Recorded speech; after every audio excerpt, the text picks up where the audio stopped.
And we are honored today to have a man here with us who was born to paddle. He grew up on the banks of the Mississippi River, where he cultivated a love for the water and an insatiable curiosity to explore it. Please welcome the founder of Wenonah Canoe, Mike Chickanowski. Well, is this mic working? Can everybody hear me?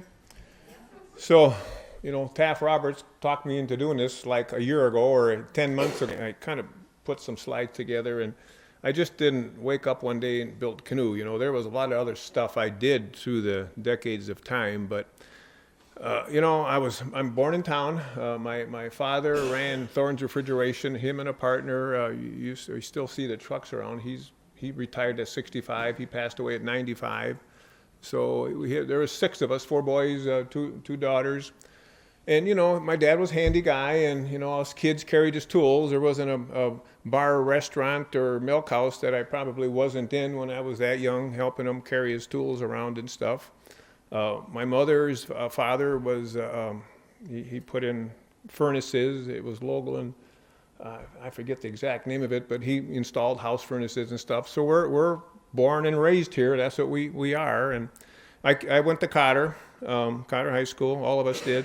Was a Boy Scout. Boy Scouts is a big part of my life, and you'll see it as we get through the talk. I got out of Cotter in 1966. But we'll start before graduation, and this is a photo of the start of a canoe race that our Boy Scout consul here was Game Haven Consul, and they had a canoe race that started up in Red Wing, Minnesota. And it was 4 guys on a team, 4 boys, and I think it started Friday night. They did 2 legs, and they first night then they camped at Camp Hoaxilla. Then it was 3 or 4 more legs that got them down to Wabasha, and then on Sunday they finished up in Wenonah. So this is the start of that race up in Red Wing, I guess. And so that went on for a long time. I'm supposed to carry this mic around when I go here someplace, but this was one of the trophy paddles, and at the Scouts, I was Troop 10, St. Stan's, and I just went down my river house and got this today. It took us 11 hours, 35 minutes. I was on there with Steve Thrun, Dick Lasinski, and Craig Zekas, and so that was our team. Looked like I took 3rd this year. This is a date of 1965. So that's kind of got us going in canoeing. The Boy Scouts were big. We did little trips, the canoe races. We made great big huge wooden paddles, great big breadboard paddles, and so that's kind of how we started to canoe race. Now, I'm still a Boy Scout. I became Eagle Scout along with my 3 other brothers, so all 4 of us were Eagle Scouts. Now, there is a Boy Scout national camp in Ely, Minnesota. It used to be called Sumner's Canoe Base. I was just talking to one of the young fellows here, just came down from there last week. Now, Sumner's Canoe Base it's in the Boundary Waters. Troops go up there, and they take a week Boundary Waters trip. Now, I did that 2 times with our troop in town here. So we went up 2 different times to Sumner's Canoe Base. Now, that gets you a really good experience in the wilderness. And so the last year was their 100th anniversary. I went up there. I spoke at their big conclave. They have, I think it was 265,000 kids through there in 100 years, and it's an incredible amount of people that do that. So it was a neat event. Anyway, they have probably the largest fleet of Kevlar canoe in the world. It's taken me a long time to get that to work for them up there, but they have over 300 of our Kevlar canoes up there right now. And so that is a huge event. So anyway, between local canoeing, Sumner's, canoe-based wilderness canoeing, small local races around here, I just kind of wanted to build a canoe. Now, the canoe that hangs in the front here, that yellow canoe, there's nothing special about it besides the fact that I was 16 years old when I built it. And I was a handy kid, and I wanted to, try to build a canoe, and it was a wood strip boat, and, I built that thing, and that was my very first boat. I was still in high school when I did that. Now, I worked at the Red Owl store, which is IGA. I guess you know where it is. It's right downtown still, but carried groceries out. That was kind of my funding for my adventures. So when I was going to Cotter, I carried groceries out, and I worked at the store. So I came out of Cotter in 1966. We went to Wenonah State University, because it's right here. I was going to be I didn't know what I wanted to do. I was going to be a forester or a game warden, and they had kind of a 2-year class here of pre-fishery and pre-wildlife management. You were supposed to then do it 2 years here and then go up to the University of Minnesota. So I started out as a pre-wildlife management, I guess, direction, and you take your gen eds and stuff. But my hobby was building stuff, and I had the wood canoe, and I wanted to make a mold off of it somehow, and I kind of cobbled that up. And that summer, after the first year, we kind of made a mold off that first boat, me and my friends, and my dad's backyard. And so we made a mold, and we kind of got 2 boats made up. And, okay, we're going to take a trip. And so that's going to be our big founding trip. There was 5 of us, 2 canoes. We had an old station wagon. We bought for $50. Put the 2 canoes on that thing. I think this is turned on now here. And we drove that thing up to Nelma, Wisconsin, it's between Michigan and Upper Peninsula, way above Green Bay. It's a long ways from here. And that's the Brule River, goes into the Menominee River, and goes into the top of Green Bay. And then it goes from Green Bay, it goes up the Fox River to, where it goes to Portage, Wisconsin. Portage is called Portage because there used to be a portage from the Fox River to the Wisconsin River there, and back down to the Mississippi River. The thing was 400 miles long. And that was, I found that was a 500-mile trip, took us 3 weeks. And, that was right at the end of that year. Now, this was a thing in the paper afterwards, but a funny thing, I told, the store that I wanted to take off for that trip, and he wouldn't give me off. So I quit. That was the last time I've ever worked for anybody, was when I quit that job. So anyway, all right, so now I am in college for a year, and you can't do fiberglass in your basement. The stuff stinks and stuff, so you got to have a spot. So this building here was, that big tall brick thing was where I rented it out for $50 a month. That was, the block on this side is called the Morgan block. That was the Latch block, and that's all gone now. The movie theater sits on the west side of that. That's kind of where that middle parking lot was, and so that whole block got bought up for urban renewal. Now we're looking at, when I'm looking at my dates here, we're 67. The big trip is over. This was 66, 68 West 2nd Street, so that was 68. Now, they're poking around trying to buy the buildings, to tear them down so they could build something. And so back in the mid-60s, that was kind of the thing that these small cities were doing. Now they would have fixed up the buildings, and it's too bad they didn't do that, but the buildings got tore down. So they wanted us to move out. Now, I was going to school full time. It was a hobby business, and during that time, I made everything. I made a couple of canoes, but I made dune buggy bodies. I made everything that you could think of. There used to be a place in town called Krieger Coach. Now, the reason I survived is because of the business that I did in town for other people. So, during the time I was in that building, there was, this place was up by the airport. They had a building, and we made the front and the top for them, and we made all sorts of weird things. This is a picture of Freighter Malt, which sits up here, and they were doing a big air ducting thing, and we made a bunch of big panels for them. And so, for somehow, some way, I got some of these weird things done. Almost someone could talk me into doing anything. This was a friend of mine, Lyle Lodwick. He's out in Stockton. He's passed away now, but he wanted a fiberglass silo. Don't ask me how we did this, but we're turning that thing, and we're filament wrapping it, and so we would cobble up, we would hammer and bang stuff together. There was nothing that we didn't do. Wenonah Lighting was doing some work for Epcot Center when they opened up Epcot Center. We're making some great big 10-foot diameter lights for them, and they hung in one of their buildings down there for years and years and years. So I could, I'm learning how to do fiberglass is what I'm doing. Now, I skipped ahead a little bit. Some of this was done on 2nd Street, some of this was done in my building on Bundy Boulevard, but what's the dates? In 69, I think we got pretty much kicked out of the building downtown, or 70. I applied for an SBA loan with their help. They said, well, you can apply for an SBA loan, maybe build a building someplace. So in 1970, we actually applied for the loan.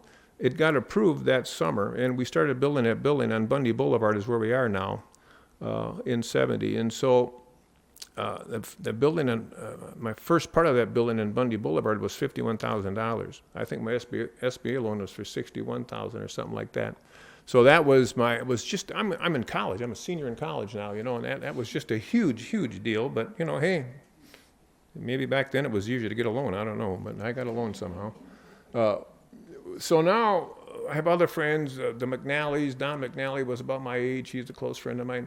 He was kind of a geodesic dome nut, and he talked us into making geodesic domes. And so we're making these panels. Now, the construction is fiberglass, foam, fiberglass. So it's a paneled construction, 2 inches thick. They actually worked really, really well. Probably sold 20 of these things. And we had a 30-foot diameter, a 24-foot diameter. It's 2 different sized triangles that get bolted together. And so that's kind of a neat deal. So I made a lot of things. Always at the same time, I'm building a few canoes, and trying to get a dealer to sell one. I'm trying to do a new model. So, I'm canoeing was my hobby back then. It wasn't my business. It was my business now. But so we're learning how to fiberglass. When I started the business, it was called Midwestern Fiberglass Products because, I thought I'd be doing half weird fiberglass things and half canoes. On our Coast Guard, our serial number prefix, it's still, after all these years, it's MFP. And, it's not Wenonah, it's MFP for Midwestern Fiberglass Products. So that's how that name came, if you ever seen one of my serial numbers. But, this here was probably like 72 or something. We did change it that was the very first catalog I printed. I think St. Mary's Press did that for me. It was a fold-out catalog. It was our Wenonah. That mold was made off of that boat that's hanging in the front. That was the boat we sold. And I think in my catalog book, I think that was printed in 1975. So then, a few canoe races. I got to know this guy up Minneapolis, Gene Jensen, and he was a contractor. Well, he wasn't a contractor. He was a cement mason, worked in construction, but he was absolutely a really good canoe racer, a good builder. And I'd seen him at a couple of local races and got to know him. And so talked to him about making us a model or two with his name on it. And so we actually called it Wenonah Jensen for a few of his boats for a couple of years. Now, we talked about, our moldings, and what year is this? This is probably 77, 78. So you can see it's starting to come along, more canoes now than other things. Now, Kevlar, I looked it up. Kevlar was invented in 1971. It took some years for it to figure out a use for it, but this is a 1977 catalog, and we have Kevlar boats in there. So we were a very, very early user of Kevlar. What that is a synthetic fiber that's very lightweight and tough, and so you can make a lighter boat out of Kevlar. Well, back then it was more we used it to strengthen the boats more than to make them lights, but we were using Kevlar back then. So, 79, we started doing color catalogs. I've done a catalog basically every year since then, so we've done, a lot of big catalogs. And we talk about Gene, we talk about me, we talk about racing, we talk about tripping, we add more models. We're making models. I take a few more from Jensen. So once again, we're working, more canoe now than other things. We're still doing a few other jobs, but it's more and more canoe. You get a dealer here or there, you figure out how to move the boats, you go from a small trailer to a big trailer. This is something that I actually patented we call Tough Weave, and that was in 79. Tough Weave is half fiberglass, half polyester fiber. And where the polyester fiber kind of makes a rip stop in the fiberglass. And my patent said at that time, combination of organic and inorganic fiber. And so that actually, now everyone does that stuff now. This is very, very common to combine different fibers. But back then it wasn't common at all. And, we had to find a weaver for it, and we promoted it a lot. And so that was one of our big, sticks back then in the early 70s. So here we are in the early 70s. Canoe racing seemed to be bigger back then. These are one-man canoes. There's, a lot of different classes. One-man class, two-man class. There's a group in the country called the United States Canoe Association that kind of sets the limits. You can be so long and so wide. And so once you get through those two dimensions, you can do anything you want. And so we used to make, and we still do make, a lot of one-man racers, but back then it was way more popular. During some of this time, I would be remiss if I didn't talk about our trips to Hawaii to do some of the big six-man boat races, the outrigger races. I had a lot of friends in the racing world, and we'd met them here and there, and we'd get teams together, and we'd go to Hawaii, and we would race in the big 45-foot-long six-man outriggers. And I think I've done this Molokai Ho race 7 or 8 times. That's racing between the island of Molokai back to Oahu in big open rough water. Here you can see that was one of our teams. That was the team. For that year we called it the Illinois Brigade. Some of the guys were from Illinois, I guess, and for some reason that's what we called it. But we've done everything from very poorly to even won it one year to, and there's different age groups. We won Masters a couple of times. So I've raced that a great deal. Very tough race. I mean, you can't see across that channel. I mean, it's a long, long ways. There's a picture of more of a typical race boat here. That's me and one of my daughters. She's sitting in a boat that's made for a very light person in the back. The back seat is made so she's sitting way in the back deck, and the boat's brought out so she can sit in it. And this is for adult child race, or mixed couple, where a guy and a female would race. The heavy guy in the front, the lighter person in the back. You need to move that seat way back. So we do all sorts of weird things with these boats. I won national title with both my daughters in adult youth. I think the kid has to be 12 or under, and then the adults, 28 or 30 or something. They don't want an 18-year-old kid racing. So very, very competitive races with the kids. When they were that age.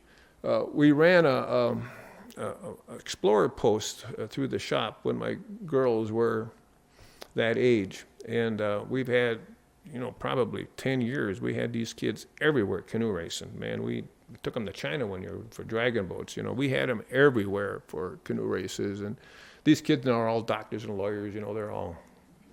They're smarter than building canoes. But no, we've had a lot of different kids doing this stuff, through the decades of time. So very, very popular. I guess I didn't say, I got married when I was in 1970. I had 2 daughters. One's a physician. She went to China with the girls' cross-country ski team as their main doctor last year for the Olympics. Yeah, that's the youngest one. The oldest one is the executive director of the Minnesota Ski League up in the cities. So they're still involved in sports. Everything from sports clinics to doing sports. But my wife, Linda, her maiden name was Kukowski, so I married, I tell my kids they're more Polish than I am, so. Anyway, she was in town. She went to Wenonah State, married early, right when we, basically got out of college, and she worked everywhere from knitting mill sewing to freighter malls. I mean, not freighter malt, but Fiberite. So, we all had jobs. But once I started the canoe business, she was in the office the entire time for decades of time. Now, she's been out of the office for a very long time, but, it was a family business. The kids worked in it when they were very young. And, so it was there along with a lot of people. We've hired, at one time, I've had 100 people work for me. So, I've had a lot of,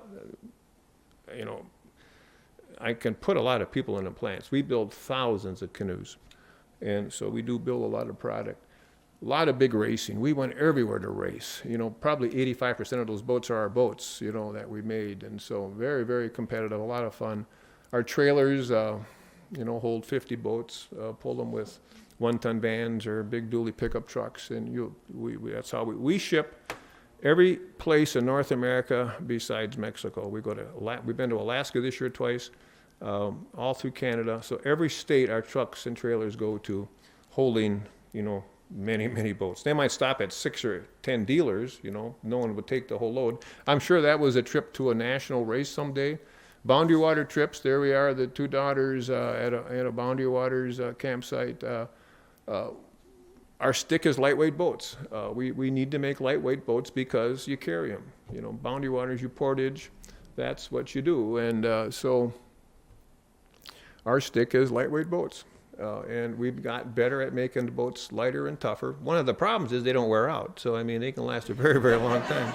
So that looks like me going through a rocky portage someplace. I had both knees replaced 3 years ago. I've done 3 Berks on my new knees. I've been at the Boundary Waters on my new knees twice too. So you can do that if you got new knees. So this is kind of what we do. Today's Thursday. I usually paddle Thursday night. But we would paddle a great, great deal on the Mississippi River when we're all the time. These are, a bunch of us, some of the guys, this was an older picture. A couple of those people worked for me. The guy in the very back was a friend of mine from Australia that just showed up one day, wanted to canoe race, and he got to be one of my best friends. He worked in our plant for 4 or 5 summers, stayed in my living room on a couch, and he met a girl here. I was in his wedding, and I've been to 2 of his daughter's weddings in Australia. So, you make friends all over the world. We were there last November, actually, with him. So, we race, and it's like bike racing. We're riding off each other's wakes. We're racing tight. We're racing hard, and that's what we do.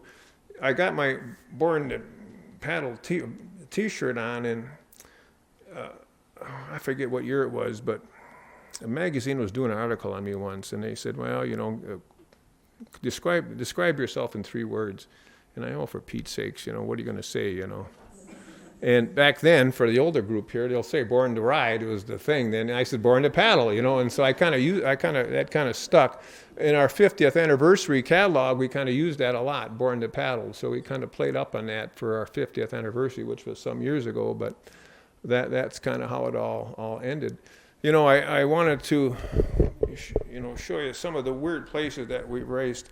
This is a trophy from an outrigger race that we raced in New York City, actually.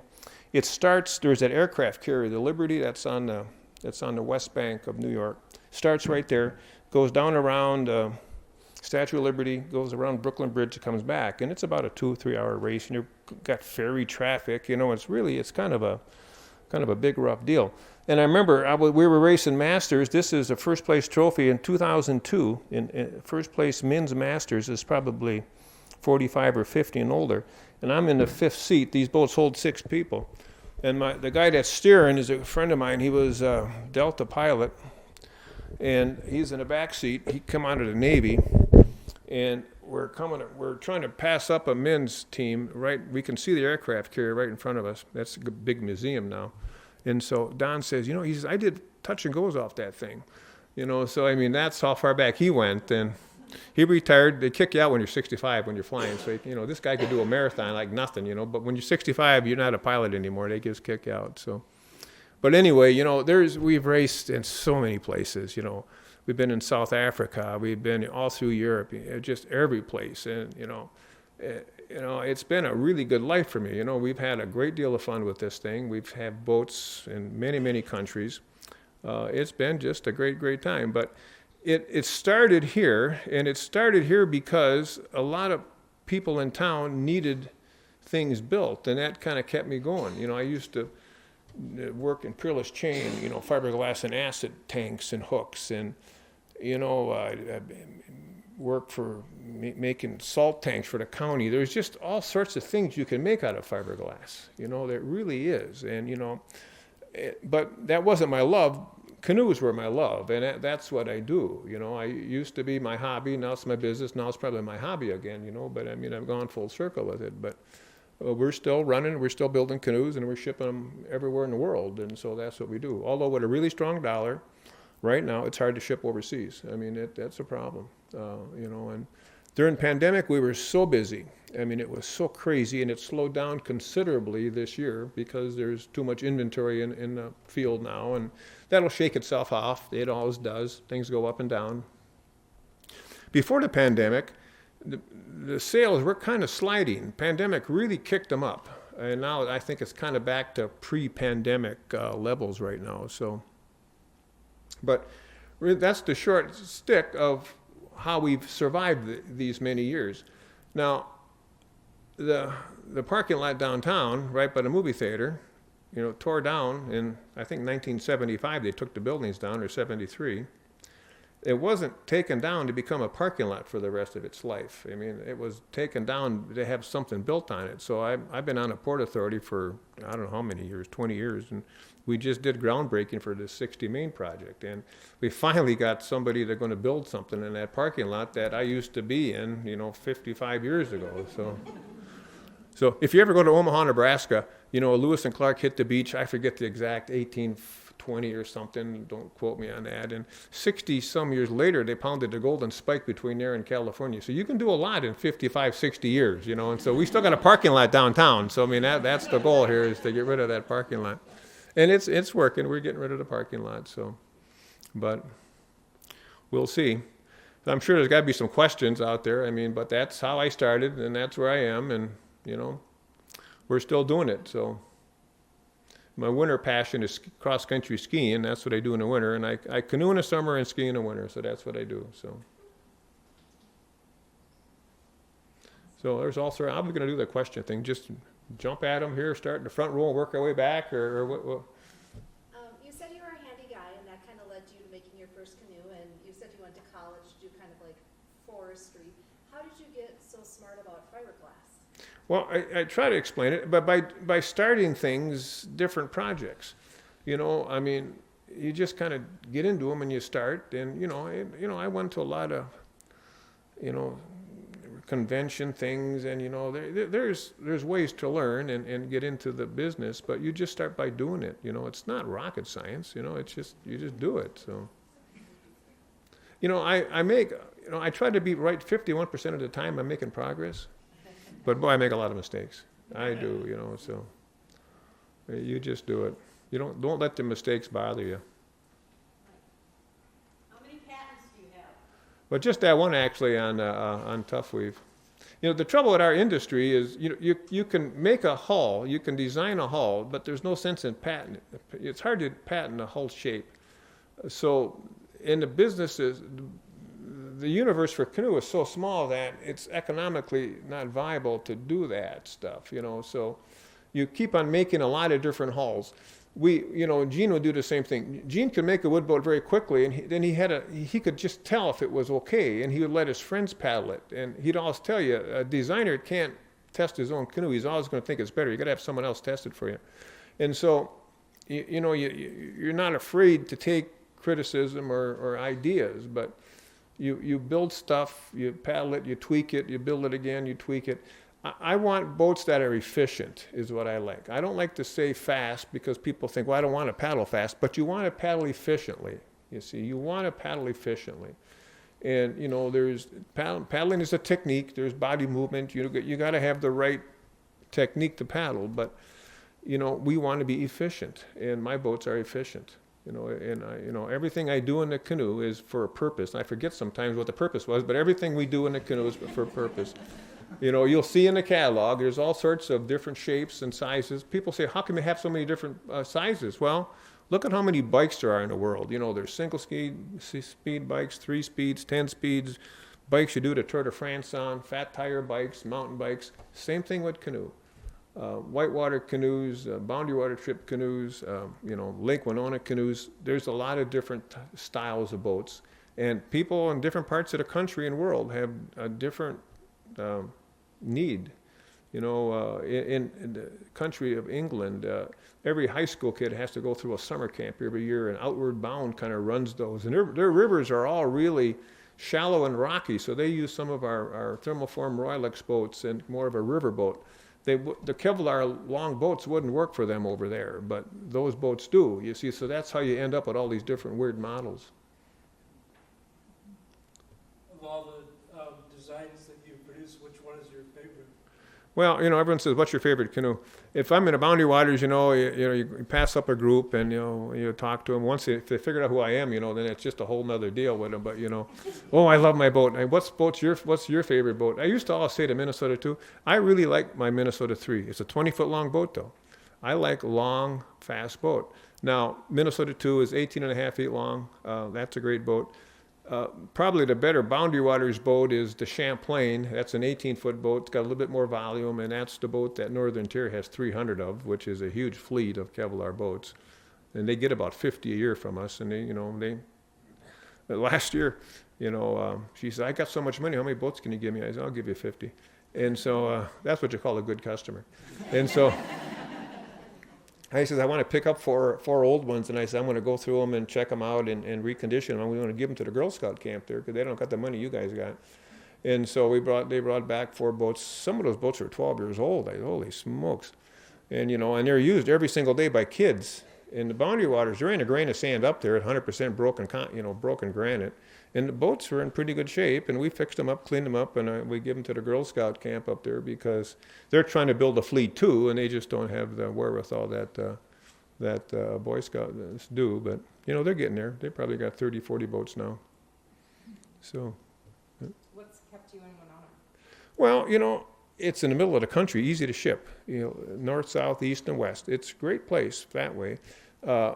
I like the river. You couldn't hardly get a better spot to paddle than the Mississippi. Now, the last few weeks, we've been having flood waters, but we've been out there every other day. There's no one else out there, and we do big loops. I think Sunday we paddled to KOA campground. We're everywhere. So big loops up and down the river. If you know how to paddle, if you got the right boat, the current's not your problem. The big winds are your problem. The current's never the issue. But I like it here. There could be some, taxes aren't great, but there's reasons to not be here, but I like it here, so.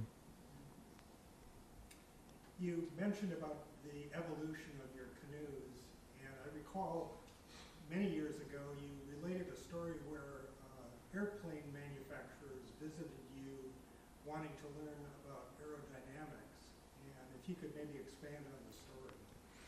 Well, it's not so much aerodynamics. The Wenonah State has a composite engineering degree, and I don't know remember when we got that put in, we lobbied the state, and I remember we went up there with them, and it's all about composite failure. If you figure out an I-beam, it's pretty easy to see when a steel I-beam is going to break. It's mathematical almost. They got their charts in their tables. But composites, you got every fiber has a value, every bundle has a value, every layer has a value.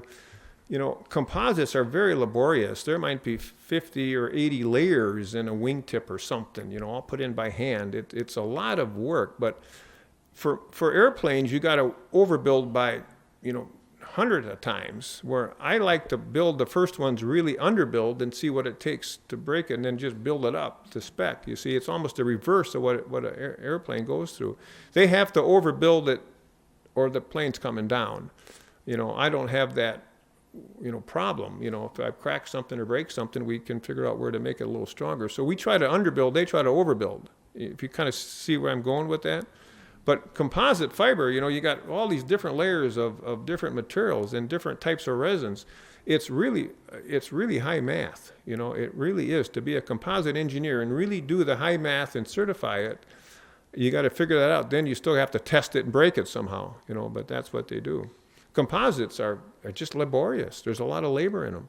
You just many layers and pieces and cuts and it's like sewing a big fancy suit. There's just a lot of pieces to deal with. How does the weight of one of your canoes compare to an aluminum one, for instance? Well, aluminum's your 60 to 80, 70 pounds. Our 18-foot boats, 40, 42 pounds, half the weight. And you go to a show and, will 5 pounds make a difference? Well, if any you guys got water softeners out there, you can get salt in a 40-pound sack, a 50-pound sack, and a 60-pound sack. You can probably deal with the 40-pounder, right? That's no problem. That 50-pound sack, you got something going on there. That 60-pounder, she's staying on the ground. That's just getting to be a hard thing to move around. So, And the older you get, the more that comes true. But yeah, 5 pounds is a huge difference. Just a huge difference.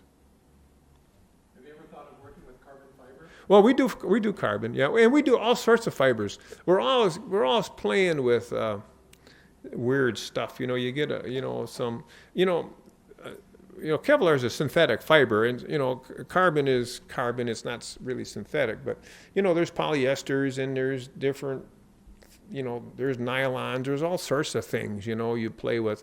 You got to get stuff that you can work with that conforms, that the resins go through, but the resin has to stick to it. And so we're always playing with odd things. In my river house, I mean, almost all the boats I have there are something weird with them. We trying out something like this. At the 100th anniversary for Northern Tier last year, I gave him an experimental one-man canoe made out of was kind of a boron copper-looking fiber in carbon. It was just a beautiful look, but it was a very hard material to lay up. Just didn't work well, and it was very expensive. You can almost not cut it. But they auctioned that thing off. They got $6,000 for it. So I mean, it really had a nice look for it, but it was really a one of a kind. But no, we play with a lot of anything that you can lay up. We'll play with. We're always looking for something different. Yeah. That resin odor is very strong, and it clings to everything it touches. What did you do with your clothes when you got it? Well, what you're smelling is styrene. That's the odor that you're smelling. Now, polystyrene is a plastic. Styrofoam has styrene in it. Styrene is almost all plastics. The trouble with styrene, if you had a spoonful in this room, your eyes would be probably watering. I mean, it's just potent. It just smells. But it's actually in nature. You can get a styrene smell from some plants. So you get used to it. First off, I mean, you're careful. You don't bring wet resin home. Once it's hard, you don't have that smell anymore. But you're right. I mean, this is a messy business. But it's getting cleaner. You do good, hygienic things, and I mean, you work with it for a very long time. A lot of my people have been with me for decades of time. I've retired many people at 65. One of my guys started working when he was 18 years old. He retired at 62, and shit, he still comes over. I mean, so yeah, I have, yeah, you can work it. You can do a lot with fiberglass, though. I use the word fiberglass, but that's a lot of other fibers you can use too, and a lot of different weaves, and a lot of different resins. So it's really a huge combination of materials. Here's one. Well, thank you for all that you've done. I have 3 Wenonah canoes, and like you say, it's like the same thing with bikes. You're the different one. People think I'm crazy that don't know about canoeing. Why do you need 3 canoes? But I tell them it's just like bikes too. But one of my canoes, I got lucky and found one at an estate sale. Like you said, they last so long, and I found out it's a 1976 model. But I don't know what model it is. I was trying to figure out. It's a tandem, and it weighs, I'm guessing, like around 60 pounds, and it's like about 60. Just call up and ask the gal there. But she got the serial number. They'll tell you exactly what it is. It's got a serial number on it someplace, Yeah. and they'll tell you what it is. We keep records. You're supposed to keep records for the Coast Guard of the first purchaser. Well, if it goes to a dealer, that's your first purchaser. But I kind of collect old wood canoes, and I got a bunch. I got some really nice. I got a couple of boats that are way over 100 years old, and a couple of Old Towns. And if you got the number, you call up Old Town, and they'll tell you who bought the first boat. And we can do the same thing. And we have someone that basically all day long on the phone, they're talking to people with very old boats and wanting a piece for this or that, So it's it's a customer service issue. So absolutely, they can tell you about it. Yeah. Yeah, because when I went to license it, they asked, what model. Right. I don't know. No, they can look it up. I'll check with the serial. Yeah, but you'll see the first prefix is MFP. It's not Wenonah, and that's Midwestern Fiberglass. Now that's kind of weird, but we did change the whole thing over to Wenonah Canoe, thinking that would be more of a canoeable name than Midwestern Fiberglass. We used to have the hyphens in it. Now that was okay and it was fun, but boy, the computers don't like hyphens. They don't like hyphens, and so you got to get rid of those things, So just Wenonah. Our website is Wenonah .com without the hyphens. And that's pretty simple, and that works out really well. You started, when you started, or did you start making kayaks? Right, all right, yeah, I knew we'd be asking about kayaks. So kayaks, back in the mid-'70s, it started in the West Coast, more around the Seattle area. So I had a big dealer right next to the airport there. He could sell 50, 60 canoes a year. He was a retired Boeing engineer, and he was kind of got into the kayak craze. And so he kind of designed up a couple of kayaks, and he was selling them, but he was struggling making them. And so, but I knew him really well, and I said, tell you what, we'll make those kayaks for you. And his thing was called Pacific Water Sports. And so we started making that under the Wenonah Canoe name. We started making some of his designs. He had a solo and a tandem, I think 2 solos. Great couple out there. And so the kayak market kind of grew from there. It got more and more popular. There was a group up in Victoria, British Columbia, Brian Henry, that ran a nice retail store, and he did the same thing. He tried to make a kayak, and he had a friend of his try to mold it for him, and they were making some up there called Current Designs. Now, Brian's boats, Brian just had a better flair for color and design, visual design, where the guy in Seattle, functional, more of an engineer style, and the boats just didn't have the shelf appeal that Brian's had. And so the kayak market started getting bigger. There was more and more activity with the kayaks. People would put on a symposium or two, and I got to know the guys in Canada pretty good. So we started a relationship with them. We made some of their boats for the States under license, and then actually I ran a plant up there for 5 years, and I bought them out. And then rents tripled. We were in Victoria, British Columbia, way out on the island out there. Beautiful place to go to, but you don't want to build out there. It's just terribly expensive. Hard to get to. You got to ferry out, ferry back. They got palm trees out there, if you can believe that. So, but anyway, we moved to Wenonah, built a building for it. Very, very successful. I probably made $250,000 kayak. I mean, I made an awful lot of kayak. Rotomold, 10-footers, 12-footers, big ones, little ones, high-end kayaks. During pandemic, man, you couldn't make enough kayak.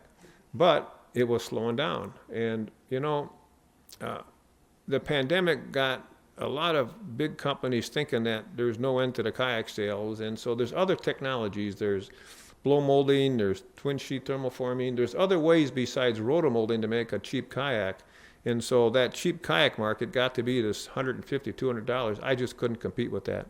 And so I knew that short market would never come back. The high-end kayak market, those boats are very expensive, very hard to make.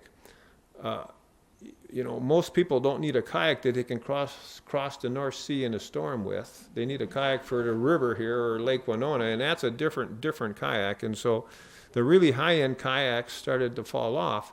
We got approached by a designer in Denmark, and we made his boats, and they actually were sold really well in Europe for a while until the dollar got so weak. So our dollar's way too strong now to ship over there.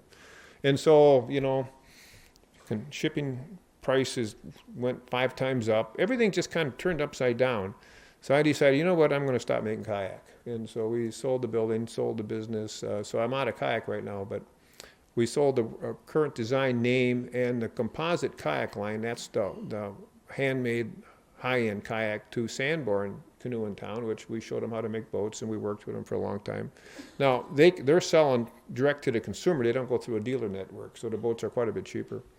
But, we'll see if it works. I hope it does, but, I'm a canoeer at heart, and that's what I do, but we made a lot of kayak. When did you start the kayak? Well, probably started the first ones under Pacific Water Sports in the mid to late 70s, and then, in the 80s had Current Designs. Been in town here with them for probably 20 years, 50, almost, so a long time ago. You see our kayaks everywhere, just like our canoes. How many different types of canoes did you make? Well, I don't even know. Looking at the catalog, there's probably, 30 different models in there, maybe more. I don't even, I keep on forgetting the count, but there's a lot. That's one of my problems. I just always trying to make probably too many, but, you need them. part of the fun of it is building a new model to see if it works and to see if there's a need for it. So once again, it's kind of a hobby business. So I kind of screw things up for people sometimes. Yeah.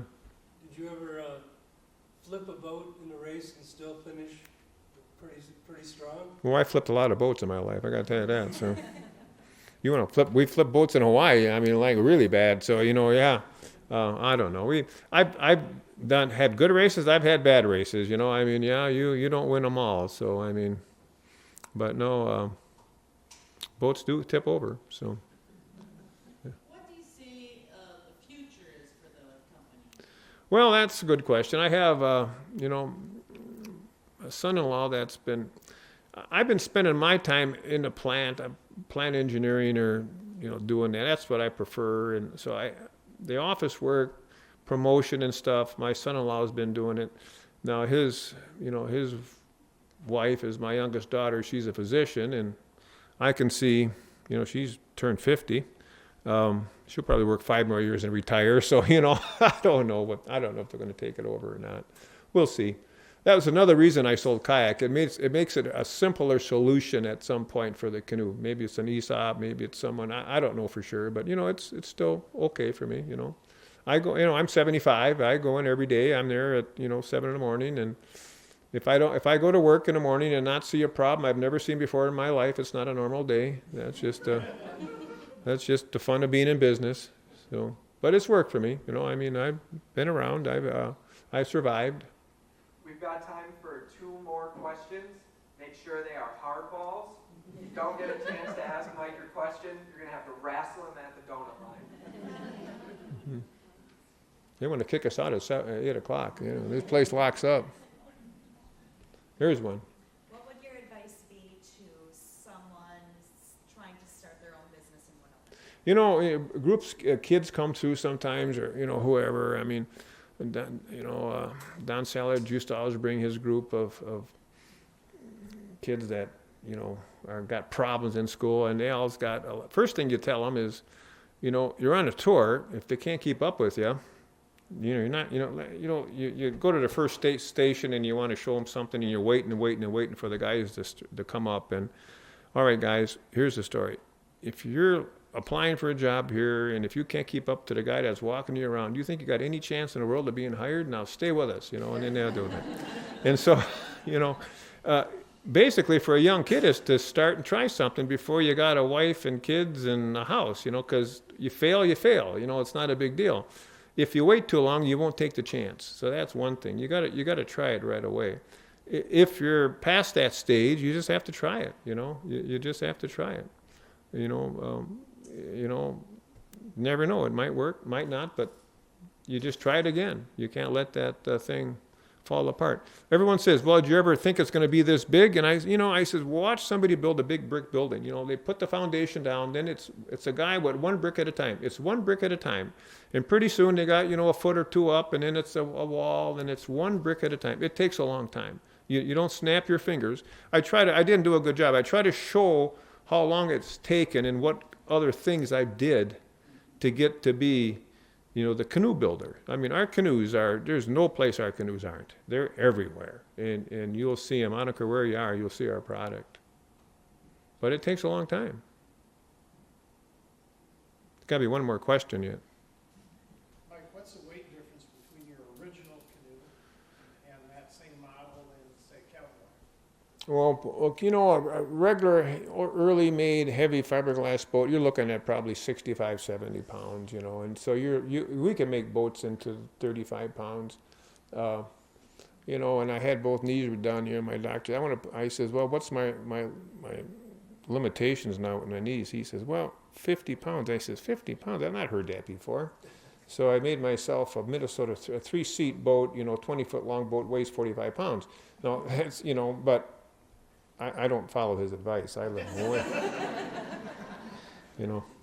Every surgeon is different. I said, none of this 50-pound stuff, give it up here. So I've done 3 Burks on these knees, I've done 45 Berkey binders. This was my last year was the 45th time I've done a Berkey binder. Probably got 1 more. Who knows? We'll see. Laura. But I'm going to pull these up so you see Mike's canoe that's hanging right Oh, along. yeah, there you go. Yeah, yeah. Once again, the only thing about that canoe is it started the business. I was 16 years old when I built it, roughly, and that's what I did. And the paddles, you see the great big flat wood paddles, we used to use those in that Boy Scout race, and we'd make those in my dad's garage, and that kind of got us kids working with wood. That's the importance of the Boy Scouts. That's the importance of having shop classes in your schools. I mean, get kids working with their hands. When my daughter wanted to become a doctor since she was in the 5th grade, I used to have her, cutting puzzles out and making wood things. Who do you want to work on you if you're a patient? Some guy that's never held a screwdriver, or someone that can fix a watch? You'd prefer somebody that has a good, some good skill. But yeah, there's the boat.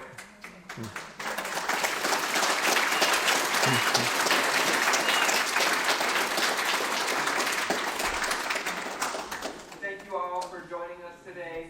Please grab some donuts on your way out, and we will see you all at the festival.